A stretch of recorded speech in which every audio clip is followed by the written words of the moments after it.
Welcome back, everyone. So in our last lesson we focused on cross contours.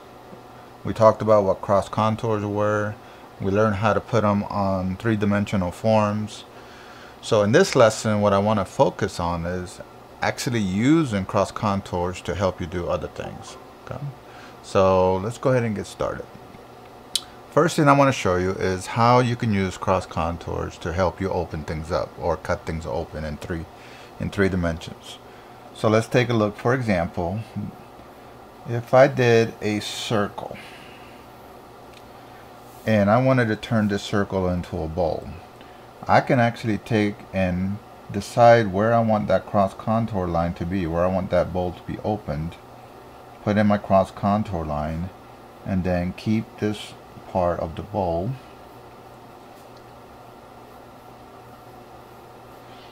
and get rid of the top part of the bowl of the circle. And through the use of cross contours I was able to very easily turn that circle into a bowl, or basically a half of a sphere. If I want to add dimension to it, more dimension to it, I know that I have to include the thickness of the bowl. So I would take this curved line here and I would repeat it. As it goes back, it has to get just a little bit skinnier because it's further away from us. So, and a little bit thicker or wider when it comes towards us. You can also do it on flat objects. So for example, let's say that I have a box here and I need to cut it open or split it in half. So I can start off by drawing a box here.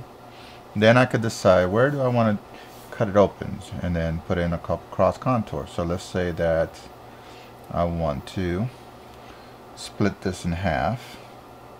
So I would put in this cross contour to follow this. This cross contour follows that. Then I would do the same thing here.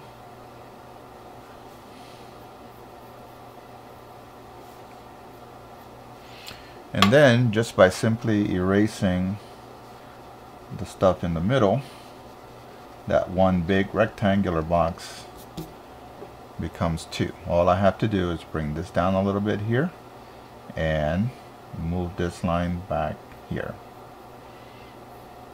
So in this case, cross contours, I used it to help me split things in half. So rather than drawing boxes individually, I was excuse me, able to draw one big box and split it. And you can split it into however many boxes you want. Or in this case, I took a ball, a three-dimensional ball, and split it in half to create a bowl. We can also use cross contours to help us add text or any type of patterns to an object. So let's say, for example, I wanted to put the word soup on this. I would not put it straight across. I would have to bend it to make it look like it's going around the cylinder or the bowl.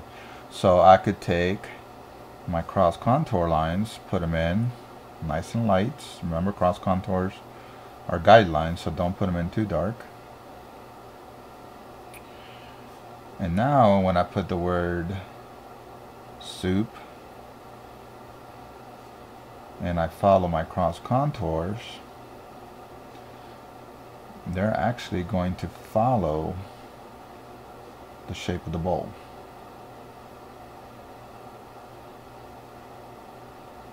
So it's actually curving around the bowl, so it's more three-dimensional than if I were to just write it straight across, where this would be flat and this is curved. Okay. Same thing if I was doing something here. Let's say I want to do the letter E, but I want part of it to be here, part of it to be here. So I could do this and this, and then this part of the E will come this way, but when it gets here it goes this way, goes down, comes this way, back, down, and then back this way, and then the back would be something like that. Or I could have something come in this direction, and then when it gets here it could come down. Kind of like putting ribbons on on a gift. Alright, so we'll do that right there. And then this would come down. And you can put a bow on it or something like that. So cross contours can help you add simple little patterns or lettering or, you know, other stuff to your basic geometric shapes or basic geometric forms. It can also help you create more complex patterns. So let's say, for example, that I wanted to create, I'm just going to show you part of a body of, I don't know, let's say a dragon or something. And let's make this cylindrical. Okay, so I'm just going to represent it this way. So think of this as a cylinder. Even though it's curved, it's still a cylinder. And let's say that I wanted to put in some texture, some patterns. I can use my cross contours. I can either go straight this way and then curve it this way, or I can go at a diagonal, which is what I'm going to do. So I'm going to come in and I'm going to go diagonal, but I still have to feel like it's wrapping around the cylinder. So my first pass will be in this direction. So it's going around the cylinder and then underneath the cylinder. Around the cylinder, underneath the cylinder. So it feels like they're cross contours, but they're at a bit of a diagonal. And let's say that right back here starts to straighten up. Okay. And then when I go in this direction, I'm going to do the same thing. It's going to go around the cylinder in this direction. And then it disappears. High, disappears. Or you can go this way, it doesn't matter. As long as it feels like it's going around the cylinder, not through it. Okay, the one thing you don't want to do, you don't want to do this. This would be bad. This is two-dimensional, so don't do that. You want to make sure that it feels like it's going around the object, not through the object.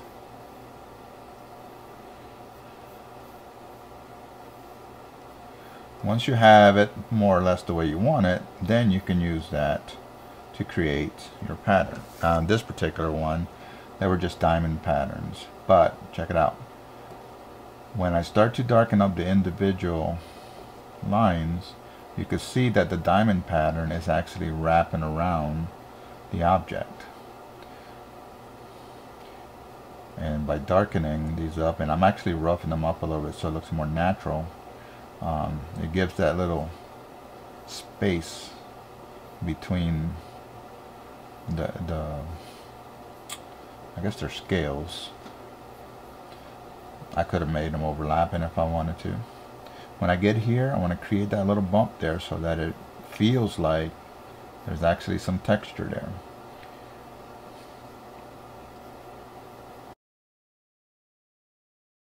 So you can see by using my cross contours, when I put the pattern on top of this cylinder, it looks much more three-dimensional. We can also shade it in 3 dimensions. So let's say, for example, that I have my light source coming here, from here, right? I'm going to think of this as a cylinder. So if we look at the cylinder,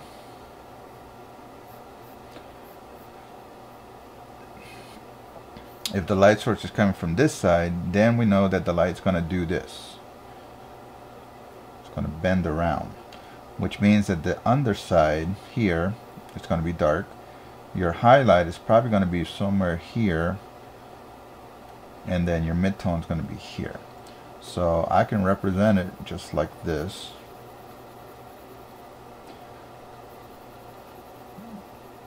So my cross contour tells me that right about there is where it's going to start to get lighter. And then right there is my hot spot. And then on this side it's just going to be a really, really soft shadow. So in this case, I'm using my cross contours going this way as well as this way. Okay? So if I was doing this, it would be the same thing. I would think of this as wrapping around this way, which means that right about here is where it's going to start to get lighter. Then it's going to get lighter, and right about here is where the highlight's going to be. So it'll look something like this. So I'll speed through this part here.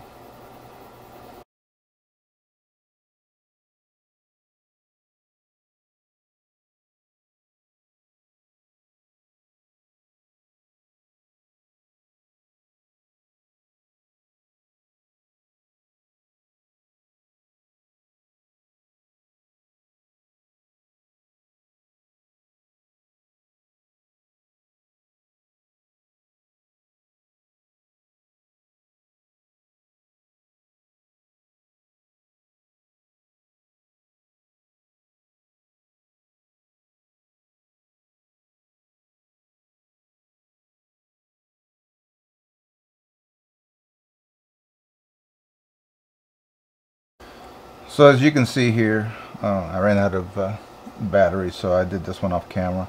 But you can do it flat like this, where the patterns are a little bit smoother, but you can also treat them as individuals and add even more dimension with each one of these having its own little highlights and shadows to give it more dimension.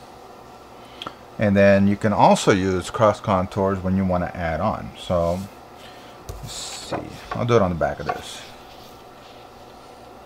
Let's say that I want to design a pretty aggressive hammer with spikes on it, and I want it to be round. So I'm going to start off with this round area here, and then I'm going to go ahead and put in my cross contours, and I'm going to go with the parallel ones like so. And I decided how many I'm going to add, so I'm going to start off with these and see if that's enough. I'm also going to go in this direction here to create some, basically they're going to be squares, but they're going to be rounded. So the squares are going to follow the curves of the sphere.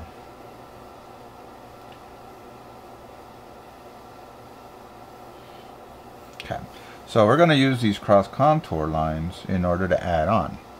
So let's say that right here is where I want the handle to come from. So I'm going to use this cross contour, and I'm going to treat that as the base of the cylinder that's going to form the handle.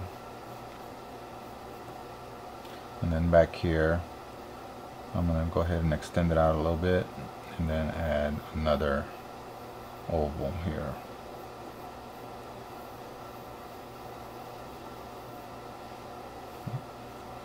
So I'll erase all of that in a little bit. And I think we need one more here. Yeah. And I said I wanted to add spikes. So what I'm going to do is I'm going to take some of these rectangles here, or squares, and I'm going to turn those into cones.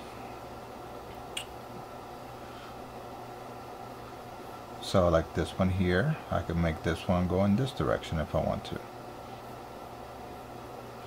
This one that's up here, you can see how it changes because it's in perspective, and I'm using the cross contour lines to guide me. Obviously there's not going to be any in here because that's where the handle is. Let's do this one down here, it's coming down. So let's have this spike going this way, and then here's another one, and let's have this one going this way. And you can add as many of these spikes as you want just by using your cross contours to establish where the base of each one of the spikes is going to go. So like here, this one is in this direction.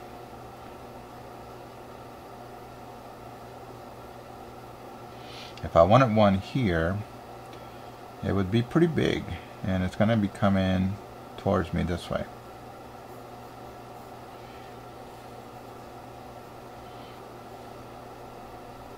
And then this one here will be coming this way. And basically all I'm doing is I use my cross contour lines to establish the base of each one of the spikes, and the spikes are nothing more than cones. So by using my cross contours, it will automatically adjust the size of each one of the cones. So when you look at this, I have turned, well, it's pretty much a pretty plain sphere into a pretty aggressive little spiky little weapon here that you definitely don't want to get hit by.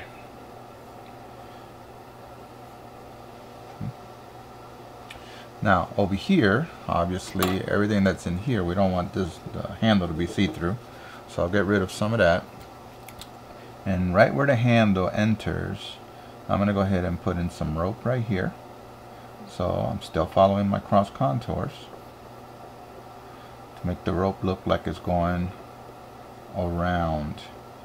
Now you'll notice here I want the rope to look pretty natural, so I'm not making these real pretty.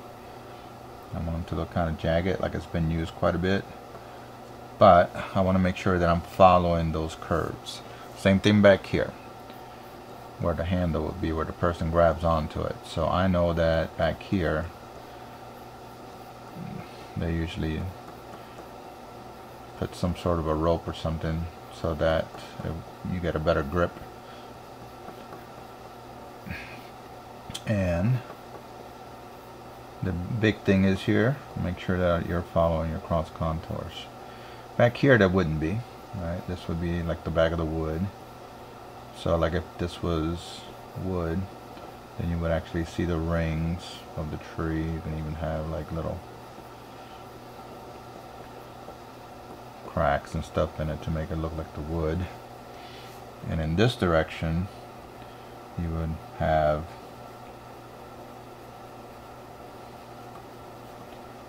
the texture of the wood, but it's flowing in this direction. And I like to make this edge a little bit rough so it doesn't look too silky. And then I could decide which direction I want the light source to be at and figure out how I want to shade it, or how I want to color it or paint it or whatever. Okay. And some other ways that you're going to want to use cross contours is when you're trying to figure things out as far as changing direction. So let's say that I'm drawing some sort of a horn, and maybe this horn is going in this direction, but then let's say that it's coming at me. So I'm going to turn this, and I'm going to have this cylinder coming at me this way, and then this cylinder coming at me this way.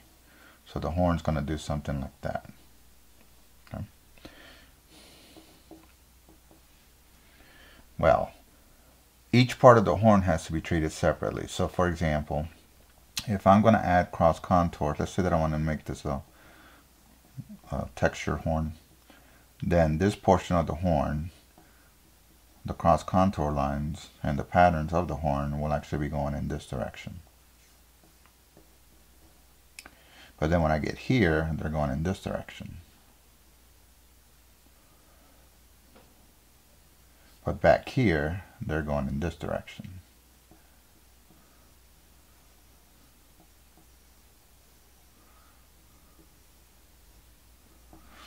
So if I was going to turn this into some sort of animal horn, then it would actually look something like this. So these would go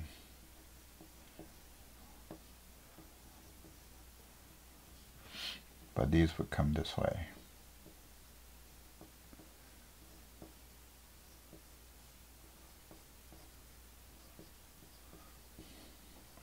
Notice right here, there's a change of direction, so it's pinched right here. So really skinny here, wide here, because that's where it's changing direction. So the cross contours kind of help me figure all that out. Then let's say that I want a spike there, I could do that. And then here, of course, this is where it changes direction again. So it would look something like that. You can also use cross contours when you're doing like landscapes. So let's say that you're getting ready to do like a little painting or something, and you want some sort of a line here, maybe back there there's something far away, some distant hills or something. Okay, so that kind of gives us a general idea of what this is going to look like, but let's say we want more specific. So I can either have the land going this way, or both. Okay, and then here I can use it to figure out what the little path is going to look like, or it could be a mound. We don't know, so I'll show you. So let's say that I want the land to look like it's flowing in this direction. Then I would have my cross contour lines going this way. As they go back into the distance, they get smaller. And as they come towards me, they get bigger.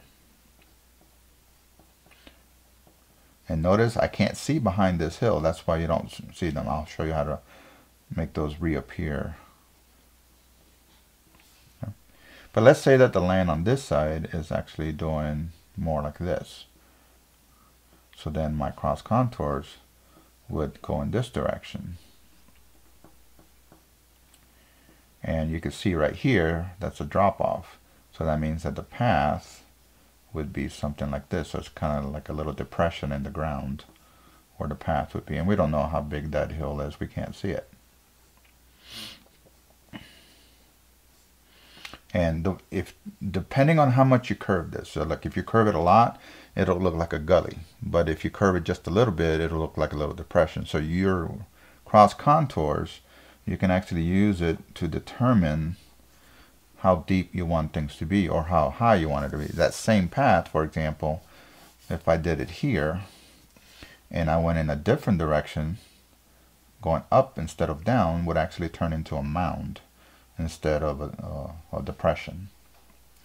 So it would look something like that. So kind of like a tunnel, except it wouldn't be hollow. But how I would shade this and how I would shade these would have to be opposite. So like if my light source was here on this one, then the shadows would be here, right? Because it's coming this way. My highlight would be here and there'd be a soft shadow here. But that same highlight or that same light source here would actually create the shadow on this side because it's a depression, so it's the opposite. And then the light would actually be striking this wall here. So the highlight would be in the opposite direction. So if I was shading this or painting it, I would actually have to use my cross contour lines to help me figure out which areas are going to be in highlight and which areas are going to be in shadow. Okay. Same thing here. So if the light's here, this area here would be the highlight, and as it starts to come down this way, it will start to get a little bit darker. So again, using your cross contour lines, you can actually figure out a whole bunch of other stuff in your drawings and in your paintings. So here it's flattening out, so it's going to get lighter again. It's not going to be as bright as this is, but it's going to be lighter than this. Now, hills that are far, far away, like these distant mountains, these lines would be super, super close together. In fact, I probably wouldn't even put them in because they would be coming down at an angle this way and they would just disappear behind this. But if I had, let's say, like some rolling hills that were a little bit closer than that faraway mountain, this one I might actually see a little bit more. So because it's farther away, the lines are going to be closer together, but closer together than these here to indicate that they're further away. And I can also indicate the direction that I want the land to flow, like here. Okay. So lots and lots of different ways that you can use cross contours. It's not just for making patterns. Just make sure that when you're putting in your cross contour lines, that they're three-dimensional, not two-dimensional.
So there you have it.